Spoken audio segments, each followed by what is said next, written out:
Le président des États-Unis a demandé à ce que les télévisions du monde entier soient branchées.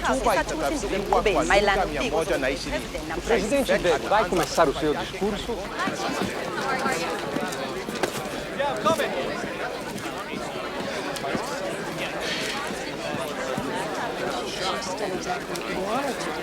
She signed a release, so you have no problem. Because for her, it doesn't. Excuse me, Jenny. Hey. Well, what are you doing here? Yeah. Did Stuart send you here without telling me? No. You know what? If Stuart thinks that he can push me out of the White Ms. House... Lerner. Hi, Beth. Right this way. I've got you right down here.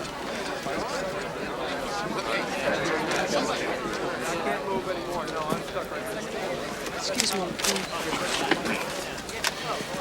Okay. He'll find you for the first question, then you're on your own. Hey, how are you? Yeah. Ladies and gentlemen, please. The president will begin by addressing the nation. Please hold your questions until he's finished his remarks. Ladies and gentlemen, the President of the United States. Hello, everybody. 10 seconds, Mr. President. 5, 4. Good evening. A few minutes ago, the United States ambassadors to every country in the world told the leaders of those nations what I am about to tell you. It's a bit complicated, so it will take some time, so I hope you will bear with me, hear what I have to say. A little over a year ago, two American astronomers, Marcus Wolf and Leo Biederman, working on a mountaintop in Arizona, saw something Nobody say in the night anything. sky that caused them great concern. A comet. But the comet was, well, there was a remote possibility that the comet was on a path that could bring it into direct contact with the Earth. Now, we get hit all the time by rocks and meteors, some of them the size of cars, some no bigger than your hand.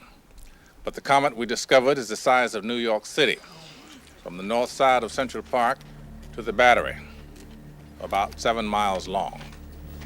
Put another way, this comet is larger than Mount Everest. It weighs 500 billion tons.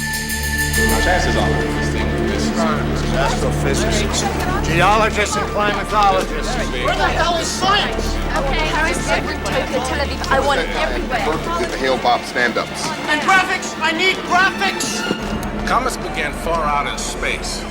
They're what's left over from the creation of the solar system after the planets were formed billions of years ago. Now, these chunks of space debris are in an elongated orbit around our sun. But every now and then, one of them gets bumped, sort of like a billiard ball on a pool table, and is knocked into a different orbit. Now, if this comet continues on its path around the sun and keeps its present course, sometime on August 16th, roughly a year from now, there's a chance that we might have impact. So for the past 8 months, the United States and Russia have been building the largest spaceship ever constructed. It's being built in orbit around the Earth, and we call it the Messiah. And right now, a team of American astronauts and one Russian are at Cape Canaveral in Florida. In 2 months, they will leave on the shuttle Atlantis to board the Messiah. This is the crew that will stop the comet. I'd like the world to meet some extraordinary people. First is Mission Commander Oren Monash. Commander, would you introduce us to your team? I would be honored, sir. Pilot Andrea Baker, Medical Officer Gus Partenza. From Russia, Nuclear Specialist Colonel Mikhail Tulchinsky. Navigator Mark Simon, and Rendezvous Pilot Spurgeon Tanner. Hello, Mr. President. Captain Tanner, you flew 6 shuttle missions. You were the last man to walk on the moon, weren't you, sir?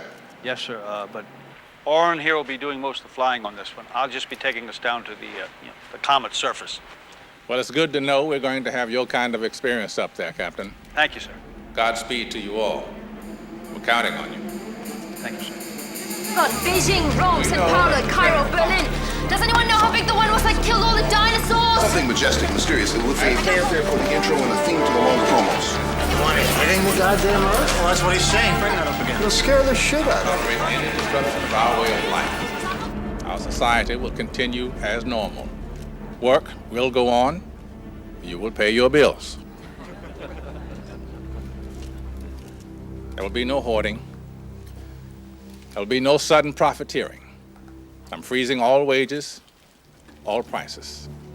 What a bottle of water cost you yesterday, it will cost you tomorrow. Now I'll take a few questions. Ms. Lerner?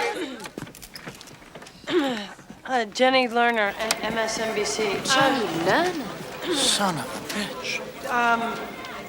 Mr. President, why wasn't this announcement made sooner?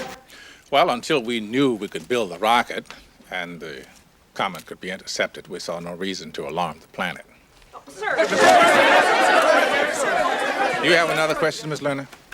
Yeah, is there a connection between the comet and the recall of American troops from abroad? Our fighting men and women are coming home because we felt it prudent, in light of domestic security concerns, to have them available. Although I certainly hope we don't need to use them. Next question. Actually, Mr. President, just one final question, sir. MSNBC has learned that Secretary Rittenhouse did not leave for the reasons announced by your administration.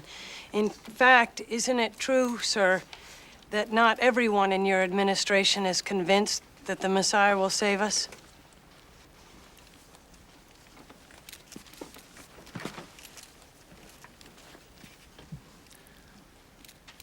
Secretary Rittenhouse served his country with full devotion. He resigned for personal reasons. Now, I can promise you this, Ms. Lerner, all of you, everyone in this room and everyone listening to my voice, that at some point over the next 10 months, all of us will entertain our worst fears and concerns. But I can also promise you this, life will go on. We will prevail. Mr. President, please. Sally? Sir, what is the comet's name? The two scientists who found the comet were killed in a car crash while racing from their observatory to alert the world. So we named it for them. Wolf Biederman. It's Leo Biederman. I said it again. Leo, is he talking about you? He is, isn't he? Why were the Russians brought into the construction phase of this mission and not in the other? Janie, get the door. Well, we have the technology to build the ship.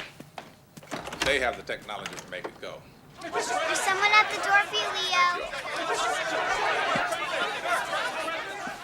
You've been watching live coverage of President Tom. I can't believe this. This is so weird. Dr. Wolf from Astronomy Club? Yeah, I guess. I think it's really neat. Nobody on our block discovered the world was going to end before. Still very much alive. He's still alive, everyone. He's right here, and he's still alive. Okay?